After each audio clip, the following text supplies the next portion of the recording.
سلام دوستان، روزتون بخیر باشه. خب این اکانت مربوط به دوست عزیزمون هست که چند روز پیش ما در حقیقت اکانتشون رو دریافت کردیم که $700 دیپوزیت داشتن به اکانت.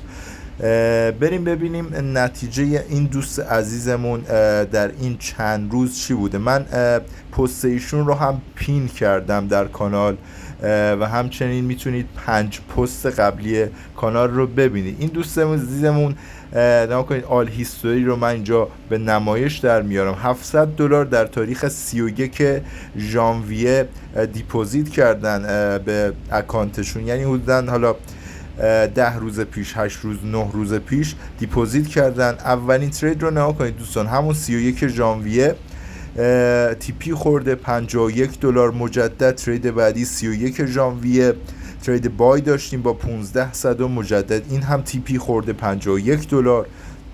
همه چیز رو به عینه دارید مشاهده میکنید. از 31 ژانویه مجدد در تاریخ 5 در حقیقت فوریه دارید مشاهده میکنید 15 صدم، این هم تیپی خورده $53 در حقیقت.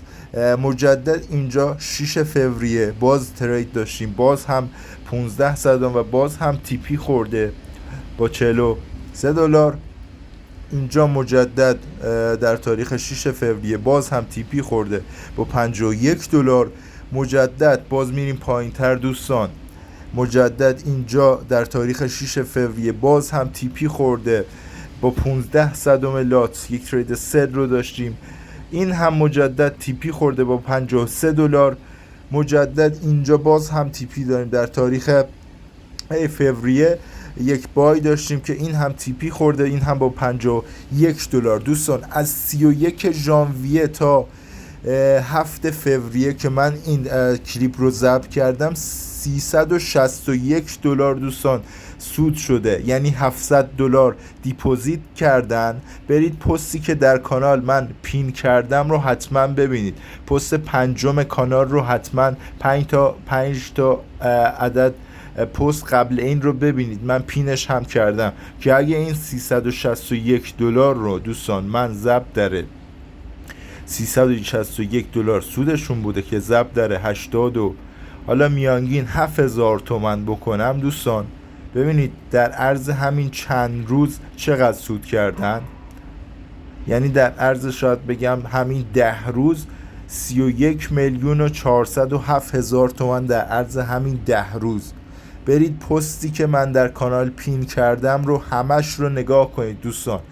من واقعا اینجا خیلی خوشحال هستم از بابت اینکه واقعا این ربات رو ساختم و دارم نتایج لایوش رو به عینه بهتون نشون میدم و واقعا ناراحتم بابت و افسوس میخوانم بابت دوستانی که هنوز به این نتیجه نرسیدن که من دارم یک چیزی رو عرضه میکنم که واقعا میتونن بعد این حداقل خودشون رو جمع کنن، ضررهای گذشتهشون رو جبران کنن و به سود برسن. هنوز بعضیا به این باور نرسیدن و ما چند باره این رو اثبات کردیم در فارکس دوستان. برید پستی که پین کردم رو ببینید، $700 ایشون دیپوزیت داشت دوستان. تنها چنل رسمی من در تلگرام نشانی بس آندرلاین تریدر 5 هستش دوستان. ما پیش ثبت نام رو برای این ربات ها به علاوه ربات باینری داریم انجام میدیم و هزینهش رو هم همون اردیبهشت پرداخت میکنید. امیدوارم که موفق باشید. خدا یار و نگهدارتون.